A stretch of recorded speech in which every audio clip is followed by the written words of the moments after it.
In the quiet rhythm of nature, where breath meets wind and muscle meets motion, there lies a deeper wisdom, one not written in textbooks, but in the silence between movements. As the body bends to cold or yields to heat, it is not merely reacting, it is remembering. Remembering that it, too, is part of the Earth's shifting language. Muscles don't just flex and fatigue, they listen. They listen to the seasons, to the unseen forces shaping our days, to the weight of time and the warmth of purpose.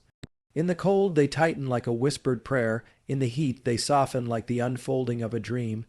This is not simply biology, it is poetry in motion. When we feel resistance or flow, fatigue or strength, we are not broken. We are being spoken to. And in that conversation, between effort and stillness, we may begin to hear something sacred, the body's role in a much grander symphony, one we are all born into. When we talk about muscles, we often reduce them to their surface function: contract, relax, repeat. But the truth is, muscles are far more than mere movers of limbs or builders of strength. They are sensory organs in their own right, interpreters of the world around us, quietly gathering information, constantly adapting, continuously evolving in response to the environment. To understand muscle behavior in cold and hot weather, we must first step back and ask, what is the body actually responding to? Temperature is not just a physical stimulus. It's a signal, an environmental messenger, and our muscles are deeply attuned to its language. Think about this. When you step outside on a frigid morning, your body doesn't wait for your permission. Muscles tighten, shoulders rise, movement slows, not because the muscles are malfunctioning, but because they are preparing, holding, conserving, bracing. In contrast, on a warm summer evening, your limbs swing more freely, your posture opens, and you feel, somehow, lighter. The body isn't just following orders from the brain, it's engaging in a full body conversation with the temperature. Muscles are participants in that dialogue, responding instinctively and intelligently to the environment's cues.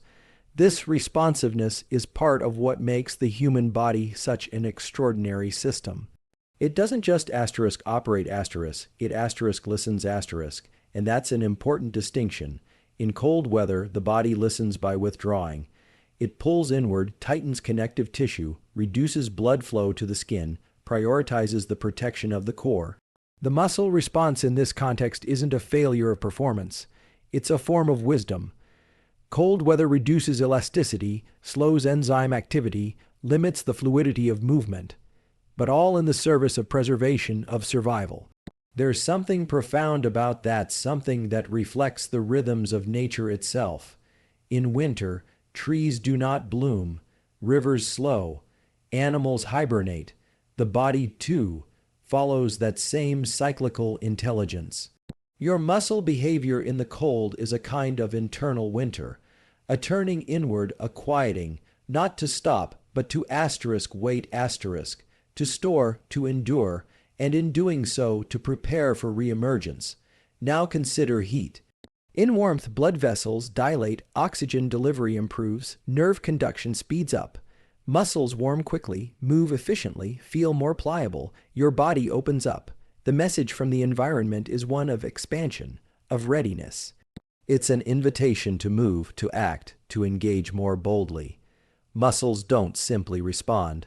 They remember.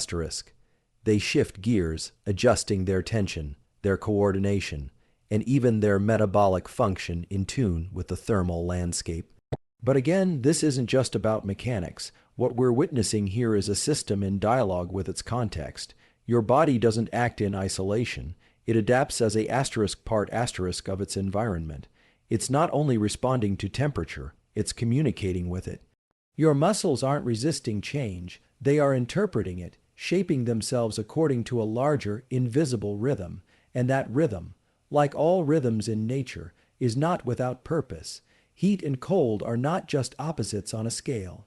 They are polarities in a spectrum of experience that your body was designed to move through. This design is not accidental. It is intelligent, intentional, and deeply aligned with the principles of resilience, adaptation, and growth. The human body does not seek comfort, it seeks balance, and your muscles are one of the primary instruments through which that balance is expressed. So what happens when we ignore this, when we train the same way in every season, or expect the same performance in 5 degrees C and 35 degrees C? We miss the opportunity to listen, to adapt, to evolve in step with the world around us, and in that we also miss a deeper truth, that temperature is not an obstacle, it's a teacher. Cold teaches endurance, stillness, discipline. Heat teaches openness, fluidity, and responsiveness. The muscles you train in each condition are not just building strength. They're building awareness. They are learning the language of change. This is why your environment matters. This is why listening to your body matters, because at every moment, your physiology is telling you something. It's saying, here is what I need right now.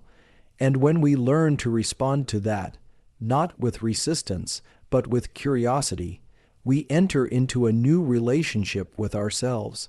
One that is rooted not in control, but in harmony, not in forcing the body, but in working with it, respecting it, trusting its messages. So the next time you walk into a gym on a freezing morning or begin a run in the blazing sun, don't ask why does this feel harder? Ask instead, what is my body trying to say? And in that question, you'll find a deeper strength, not just of muscle, but of mind. Because the body isn't just reacting to temperature, it's listening. And when we learn to listen too, everything changes. If we pause for a moment and observe the natural world, really observe, we begin to see that everything has its own rhythm. Oceans ebb and flow, trees stretch in spring and fall into stillness in winter. Even the sky shifts in tone and temperature as the earth rotates, and our bodies, though often forgotten in this conversation, are no different. They, too, are instruments of rhythm, of response, of adaptation. When it comes to how our muscles behave in hot versus cold environments, we're not just talking about changes in performance. We're talking about deep physiological states that reflect these greater rhythms of life. And each state serves a purpose. Heat invites movement. It opens the body when we're exposed to warmth, whether from the sun, a sauna, or simply a humid day. The body interprets that as a signal of readiness. Blood flow increases, connective tissues become more elastic, nerve signals travel more quickly. It's almost as if the body is saying, yes, now is the time to move. Muscles in the heat become more responsive, more fluid. They adapt by loosening, becoming pliable, more available to the nervous system's commands. But that's not the whole story. The warmth doesn't just change how you move, it also changes how you feel. There's often a lightness, a willingness, even a motivation that emerges in hot environments. This is not accidental. It's part of a larger neurochemical shift. Dopamine levels rise, vasodilation improves mood and energy, and suddenly the effort of movement feels more aligned, more natural. In this state, performance improves, not only because the body is prepared, but because the brain perceives the environment as supportive. Heat creates an internal permission slip to expand, to express, to act. Contrast that with cold. The moment we step into a colder environment, the system recalibrates, the body pulls inward, blood is redirected from the periphery to the core. Muscles become tighter, more conservative in their movements. Reaction time slows, but again, this isn't dysfunction. It's strategy. The cold is telling the body, preserve, conserve, be deliberate. And so the muscles obey, they create tension, they hold, they protect. It's a posture not of weakness, but of wisdom. If we only ever train or perform in warm environments, we may become reliant on ease, but training in the cold teaches something different. It teaches control. It builds internal strength, not just the ability to lift or run or jump, but the ability to withstand. When your muscles work under the burden of restriction, when every movement must overcome tightness, when warmth is absent, you're developing a kind of resilience that warmth cannot offer. This duality, heat inviting flow, cold inviting stillness, is not a contradiction. It's a partnership. Both states are essential for the full development of the human body, and more than that, they mirror the cycles we all go through in life. There are seasons when everything seems to open easily, creativity flows, strength is abundant, progress comes with grace, and then there are seasons of contraction, of stillness, of challenge, of inward focus. One is not better than the other. They are both necessary, both intelligent, both sacred. Our muscles don't just mirror this pattern. They embody it. In warm environments, movement becomes a form of expression. In cold environments, movement becomes a test of intent. And what emerges from that test is a deeper sense of connection, not just to the body, but to the forces that shape it. Because when you feel the resistance of cold and choose to move anyway, or when you feel the lightness of heat and move with presence instead of speed, you are no longer training just the body. You are training awareness. That awareness becomes a compass. It tells you when to push, when to pause, when to expand, and when to hold back. That's the beauty of this contrast between heat and cold. It gives you access to different versions of yourself. Each environment calls forth something unique. One asks for fluidity, the other asks for discipline, and when we embrace both, we become more complete, not just as athletes or movers, but as conscious beings. So whether you're warming up in a humid gym or bracing against a chill wind on a morning run, the question isn't, how can I get through this? The better question is, what is this moment teaching my body? That's when training becomes more than a routine. It becomes a practice of attunement. And in that practice, we begin to remember that our bodies are not fighting the world. They're dancing with it. Cold contracts, heat expands, but both are teachers, and the body, if we let it, is always ready to learn. When we think of strength, we often imagine something fixed, an unyielding force, a heavy weight lifted, a muscle fully flexed. But real strength, the kind that endures, adapts, and evolves, is anything but static. It's not just about how much force a muscle can produce. It's about how gracefully it can shift, adjust, and remain functional in a constantly changing landscape.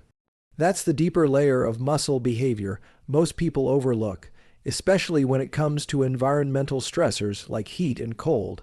What we're really talking about is adaptation. The body's capacity to meet the demands of different conditions without losing integrity. In hot weather, muscle tissue is primed for performance. Heat enhances the efficiency of enzymatic reactions, increases elasticity, and improves nerve conduction velocity. It's as if your entire system becomes more cooperative. You warm up faster, move more fluidly, and feel less mechanical resistance within your joints and tissues. That's why sprinting, lifting, or stretching feels easier on a summer day or after a sauna session. The system is ready to express force, but what's often missed here is that the ease provided by heat doesn't always build depth. It reveals potential, yes, but it doesn't necessarily challenge the body's edges. When everything feels smooth and efficient, there's less friction, less demand for compensatory intelligence from the neuromuscular system, and that's okay, because heat has its place. It teaches expression. It gives us access to range, to power, to movement potential that might otherwise stay hidden. But if we rely only on that ease, we miss a crucial layer of strength, the one developed in adversity. Now enter the cold.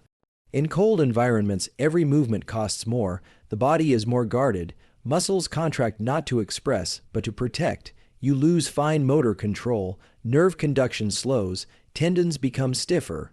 That beautiful sense of flow you feel in the heat gets replaced by something more primal, resistance, and yet, it's within that resistance that a different kind of strength is forged. When your body is cold and still chooses to move, when your muscles respond despite contraction, despite discomfort, that's not just physical effort, that's neuromuscular resilience. That's your nervous system learning how to fire more efficiently under constraint. That's your mind and body learning how to overcome, not just with brute force, but with precision, coordination, and internal clarity. There's a moment in cold training, whether it's lifting a barbell in a freezing garage or running in icy air, when you become acutely aware of your effort. Nothing is automatic. Every action must be intentional. You're not just moving weight, you're negotiating with your own physiology.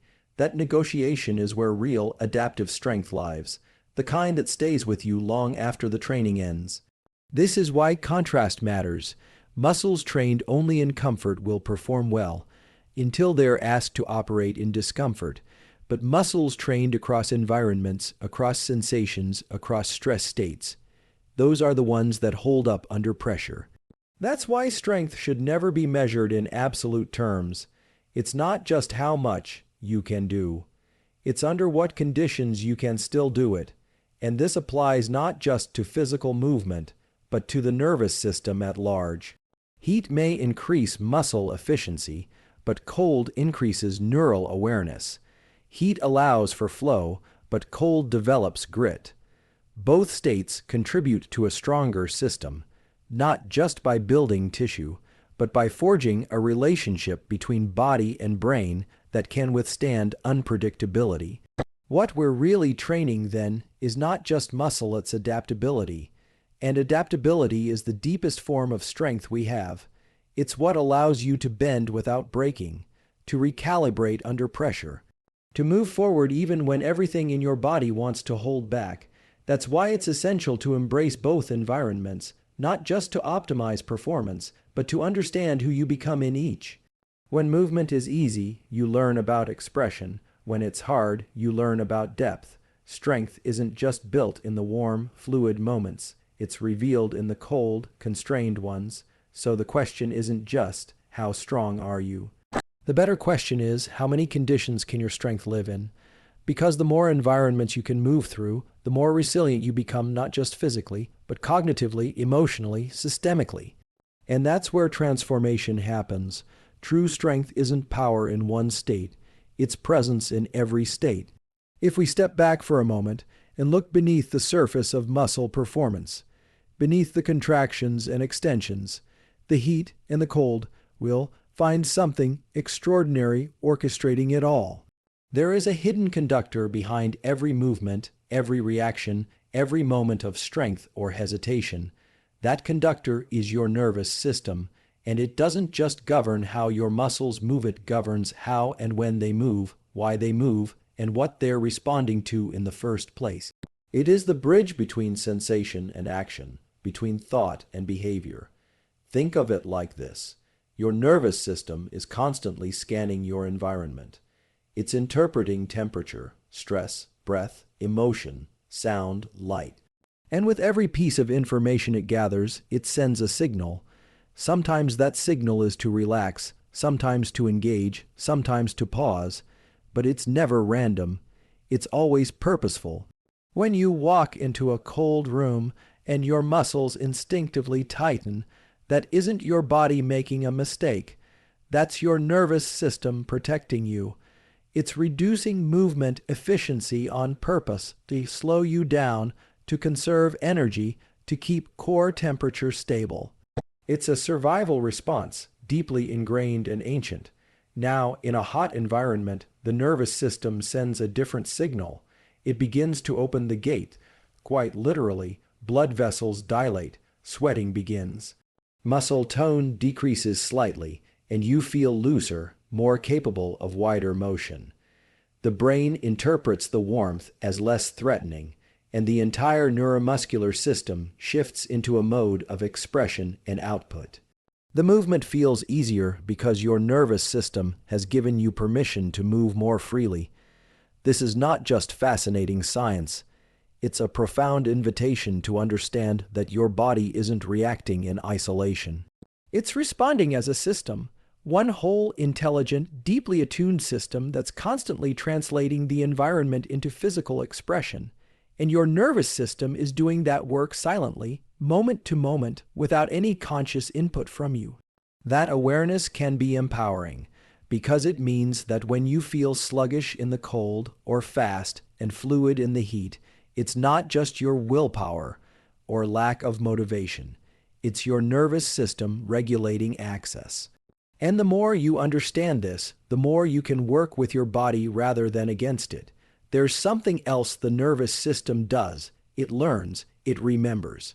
Every time you train in the cold and overcome resistance, every time you move through heat and maintain control, you're not just building strength or endurance. You're creating patterns, neural patterns.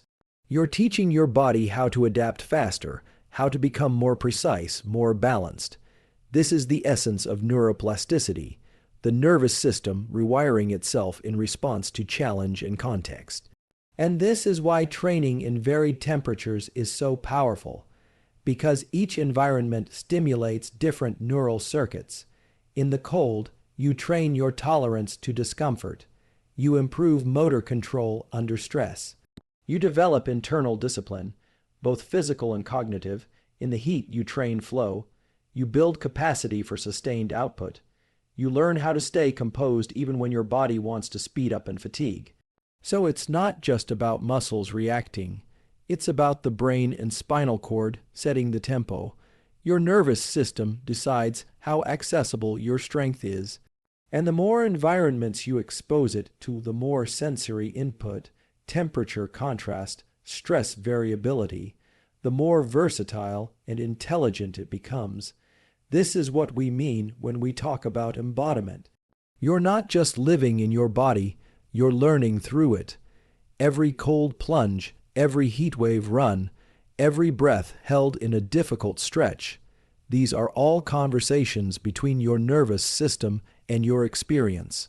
And they shape not only how you move, but how you perceive yourself in motion. What's remarkable is that these adaptations don't stay local.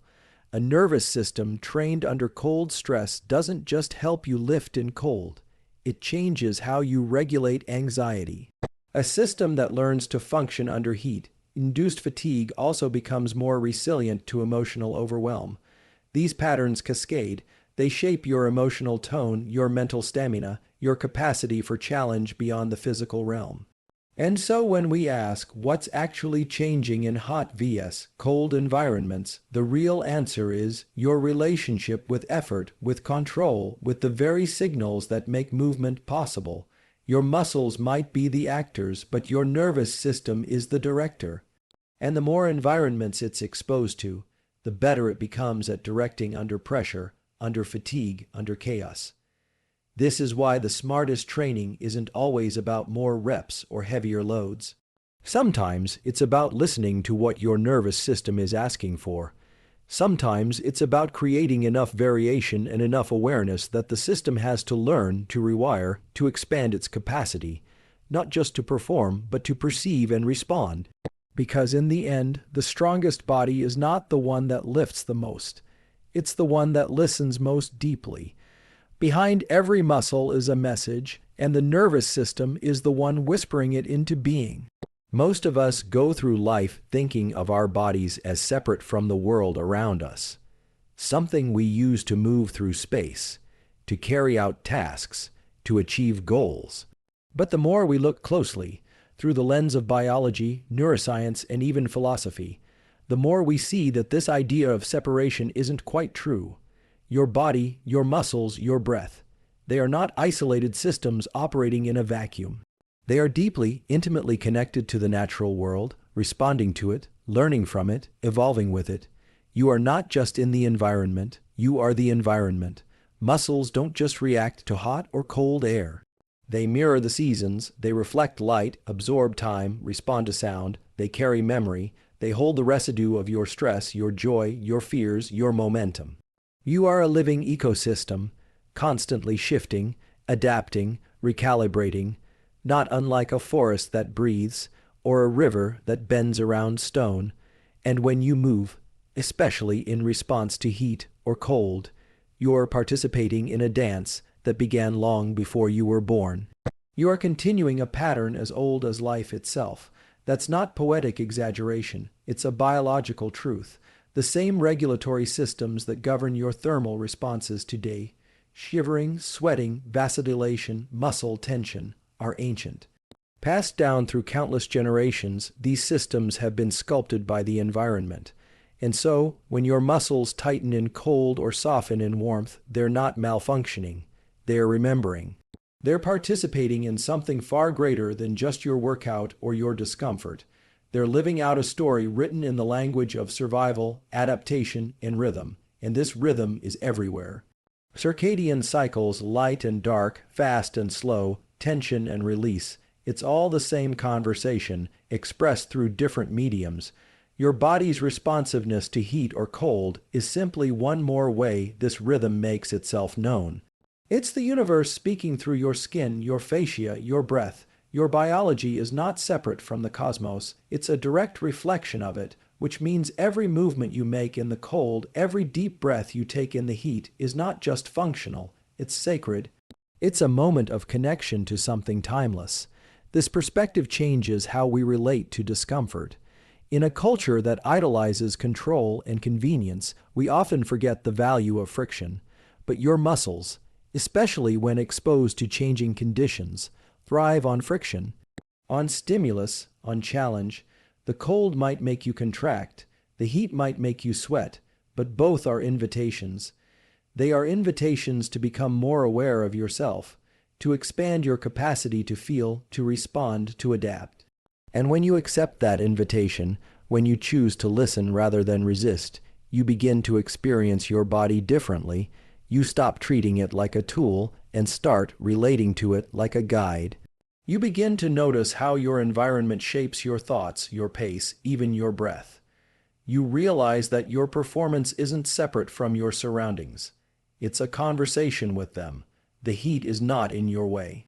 The cold is not your enemy. They are partners, each playing a role in your development, your awareness, your awakening. There's something beautiful that happens when you lean into that idea. When you step outside on a cold morning and feel your body preparing, not resisting, but listening. When you walk into a hot room and feel your muscles opening, your breath slowing, your awareness widening, that's not just thermoregulation, that's integration. That's you remembering your place in the larger system of life.